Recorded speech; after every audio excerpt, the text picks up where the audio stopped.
নমস্কার,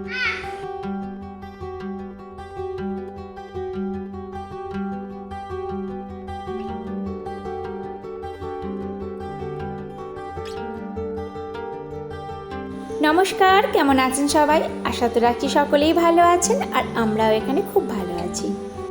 আজকে সকালে ঘুম থেকে উঠে দেখলাম আজকের পরিবেশটা বেশ সুন্দর, আর আকাশটা এত সুন্দর লাগছে যে কি বলবো।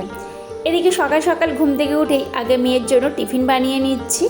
আজকে ওকে স্যান্ডউইচ দিচ্ছি। আজকের স্যান্ডউইচটা বানিয়েছি চিজ, বাটার আর ডিম দিয়ে। ভেবেছিলাম রেসিপিটা আপনাদের সাথে শেয়ার করব। চটজলদি যেমন হয়ে যায়, আর আমাদের বাচ্চাদের জন্য কিন্তু এটা বেশ একটা ভরপুর পুষ্টিগুণযুক্ত খাবার।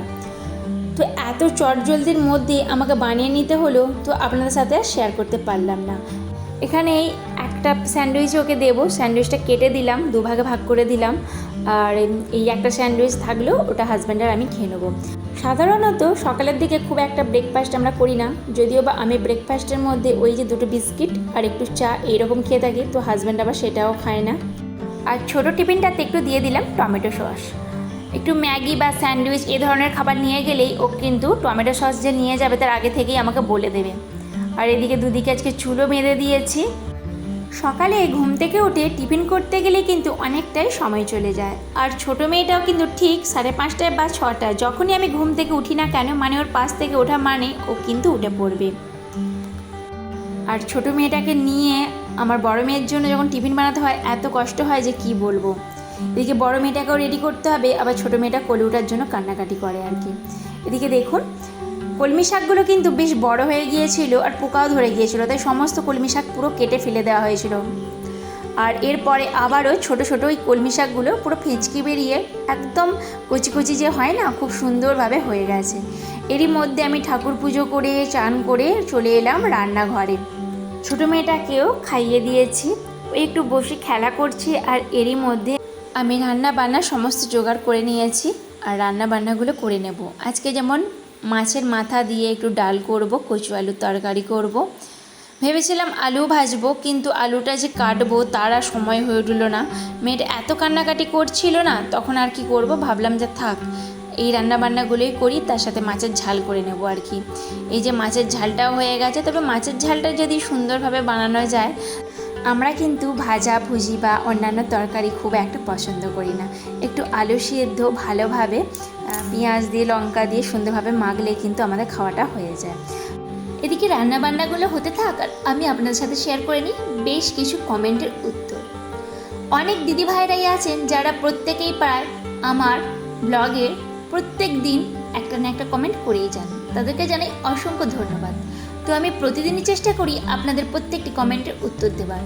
তাও হয় কি, যেদিন একটু বিজি থাকি হয়তো অনেক দিদিভাইয়ের অনেক কমেন্টের উত্তর দিতে পারি না। তো যে সমস্ত দিদিভাইয়ের কমেন্টের উত্তর দিতে পারি না সেই সমস্ত দিদিভাইয়েরই কমেন্টের কিছু কিছু উত্তর দেবো, এবং অনেক কম দিদিভাইয়েরই যে কমেন্ট করে থাকেন সেগুলো খুবই কমন। তো ভাবলাম সেই সমস্ত কমেন্টগুলি আজকে আপনার সাথে একটা একটা করে শেয়ার করি। আগের দিনে এক দিদিভাই জিজ্ঞাসা করেছিলেন যে আমার মেয়ের এখন বয়স অনুযায়ী ওজন কত। তো বেশ কিছুদিন আগে আমি ওজন করেছিলাম, ওরও হয়েছিল ওই 9 কেজি সামথিং। তোর বয়স এখন 11 মাস। তো ডক্টর বললেন ওর বয়স অনুযায়ী ওজন নিয়ে কোনো রকম টেনশন করার দরকার নেই, একদম নর্মাল। এখানে মাছের মাথা দিয়ে মুগের ডালটা বানিয়ে নিচ্ছি। আরেক দিদিভাই আমাকে কমেন্ট করেছিলেন যে আমি আমার মেয়েকে কখনো ডালিয়া দিয়ে থাকি কিনা, আর ডালিয়াটা যদি দিয়েও থাকি তা কীভাবে দিয়ে থাকি। তো অবশ্যই ডালিয়া দিয়ে থাকি, বিশেষ করে যেদিন হয়তো ভাত আমাদের রান্না করতে নেই ঠিক সেই দিনগুলোতেই বিশেষ করে আমরা ডালিয়াটাকে দিয়ে থাকি।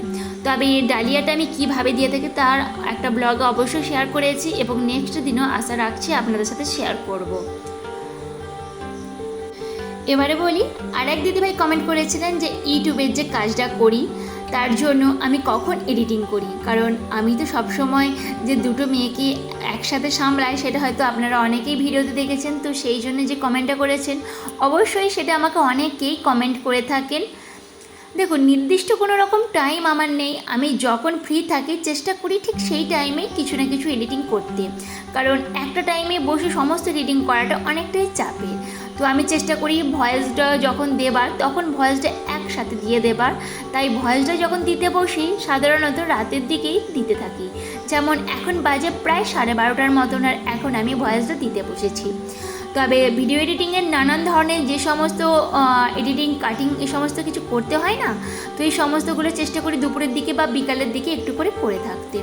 এখানে রান্না বান্না হয়ে গেছে, দেখুন কচুর তরকারি, মাছের ঝাল, মুগের ডাল, তার সাথে নিয়েছি একটু গন্ধরাজ লেবু। এদিকে ছোটো মেয়েটার খাবারটাও বসিয়ে দিই। মুগের ডাল আর মসুর ডাল বেশ কিছুক্ষণ আগে আমি ভিজিয়ে রেখেছিলাম, আর এখানে দিয়ে দিলাম সজনে শাক, আর এখানে কুমড়ো, বিনস, আর তার সাথে দিয়ে দিলাম গাজর।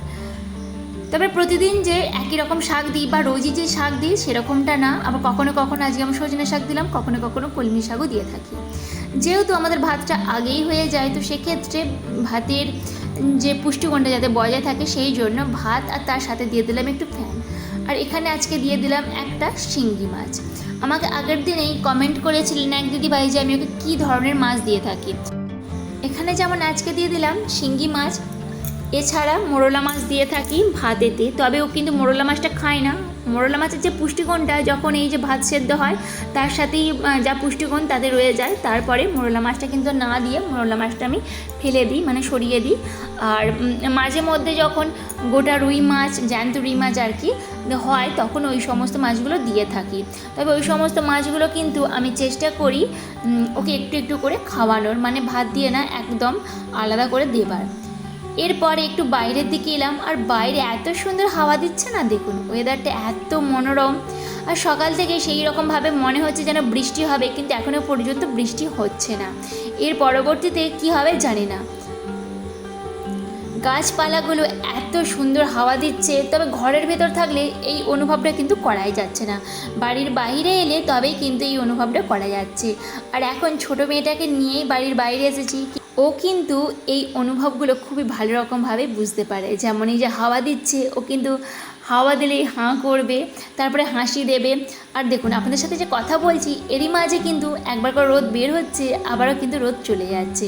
আর আকাশটাতে পুরোপুরি মেঘ যে আচ্ছন্ন হয়ে আছে পুরো বোঝা যাচ্ছে। আশা তো রাখছি যে বিকালের দিকে অবশ্যই বৃষ্টি হবে। এর পরবর্তীতে ব্লগটা আরও কন্টিনিউ করছি সন্ধ্যার পর থেকে। এদিকে ছোটো মেয়েটার জন্য একটা রুটি বানিয়ে নিচ্ছি, আর আজকে আমরা কিন্তু রুটি না করে আজকে পাস্তা করে নেব। তবে একেবারে হাতে গোনে একটা রুটি তো করছি না, বড় মেয়েটাও যদি খায় তাই আর কি 3টে বা 4টে এইরকম রুটি করে রাখি, আর তার সাথে সাথে বানিয়ে নেব আজকে একটু পাস্তা। সাধারণত বড় মেয়েটাকেও পড়াতে হয়, আর ছোটো মেয়েটাও একটু ধীরস্থির হয়ে বসতেই চায় না, তাই আর কি ওকে এই জায়গাটাতে বসাই, আর আমি সাথেই থাকি, ওদের সাথে একটু করে গল্প করি, বড় মেয়েটাকে এদিকে পড়াতে থাকি। আর বড় মেয়েটা যেহেতু সাথেই থাকে তো অতটা চিন্তা থাকে না যা পড়ে যাবার।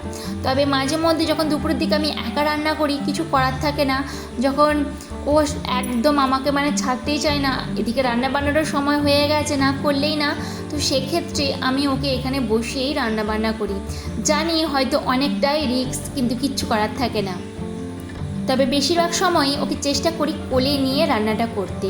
আর যখন হয়তো দুটো হাতি লাগবে আর কি রান্না করার ক্ষেত্রে, কিছু ধরাধরির ক্ষেত্রে, তখন ওকে একটু বসিয়ে দিতে হয়। এদিকে পাস্তাটা করতে থাকি, তো আরও একটা এখানে কমেন্টের উত্তর আপনাদের সাথে দিয়ে দিই। এখানে একটা দিদিভাই জিজ্ঞাসা করেছেন আমার 2 মেয়ের বয়সের ডিফারেন্স কত। আর একটা মাস পর আমার ছোটো মেয়ের বয়স হবে 1 বছর, আর বড় মেয়ের বয়স হবে 7 বছর। ওদের দুজনের মধ্যে বয়সের ডিফারেন্স 6 বছর। এখানে পাস্তাটা হয়ে গেল, আর ওই যে 2 মেয়ের জন্য একটু করে রুটি বানিয়ে নিই। তবে জানেন তো, সারাদিনের মধ্যে যতই ব্যস্ততা বা যতই কাজকর্ম হোক না কেন, একটা যে ক্লান্তি ভাব থেকেই থাকে। আর এই 2 মেয়েকে নিয়ে থাকতে থাকতে আমার সেই ক্লান্তি ভাবটা কিন্তু চলেই যায়। তবে হ্যাঁ, সেই ক্লান্তি ভাবটা হয়তো মানসিক, যে ক্লান্তি ভাবটা চলে যায়। তবে শারীরিকভাবে একটা ক্লান্তি থেকেই থাকে, কারণ বড় মেয়ে আমার যতই বড় হোক না কেন, ও যে খুব একটা নিজের কাজ সমস্তটাই নিজে করতে পারে তেমনটা নয়। ও এখনও পর্যন্ত কিন্তু সেই আমার আদরে একটা ছোট্ট মেয়েই আছে। আর ছোটো মেয়ের কথাটা নাই বা বললাম, ওতে একটা দণ্ড স্থির নেই, একবার এই দিক ছুটছে তো ও একবার এই দিক ছুটছে। সত্যি বলতে কি, আমার বড় মেয়ে কিন্তু এইরকম এত অ্যাক্টিভ ছিল না ওর মতন। ও এত হামাগুড়িও দিতে পারতো না। তবে হামাগুড়ি দিতে পারবো না বলাটা খুবই ভুল। এখানে দেখুন একটু মিছরি দিয়ে দিচ্ছি। সাধারণত এখানে তো চিনি দেওয়া যাবে না, সেক্ষেত্রে মিছরি বা গুড় এখানে দিয়ে থাকি।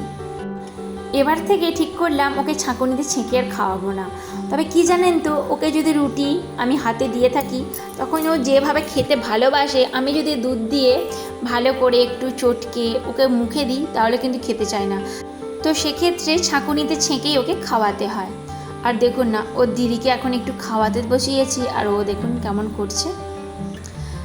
ওর একটা জিনিস আমি যেটা দেখলাম, ও সব সময় দিদি যখনই যা খেতে বসবে ও দিদিকেও ঠিক খাওয়াতে যাবে।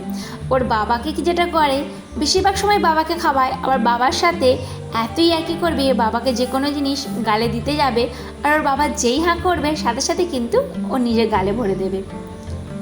তো আমার সারাদিনে এই দুষ্টু মিষ্টি দুই মেয়ের কাণ্ড কারখানা নিশ্চয়ই দেখতেই পারছেন। তো কেমন লাগছে অবশ্যই কিন্তু কমেন্টে জানাতে ভুলবেন না। তাহলে আজকের ভিডিওটি এই পর্যন্তই। যদি ভালো লেগে থাকে তাহলে অবশ্যই একটা লাইক আর একটা কমেন্ট করতে ভুলবেন না। নতুন বন্ধু হলে সাবস্ক্রাইব করে পাশে থাকার অনুরোধ রইল। আপনাদের করা একটা লাইক একটা কমেন্ট আমাকে পরবর্তী ভিডিও বানাতে মোটিভেট করে। আর হ্যাঁ, আপনাদের জন্য আমার কিন্তু কমেন্ট সেকশন সব সময়ের জন্য খোলা। যদি ভিডিওর কোনো অংশে কোনো খারাপ লেগে থাকে বা যদি মনে হয় একটু চেঞ্জ করার আছে, সেটাও জানাবেন। ধন্যবাদ।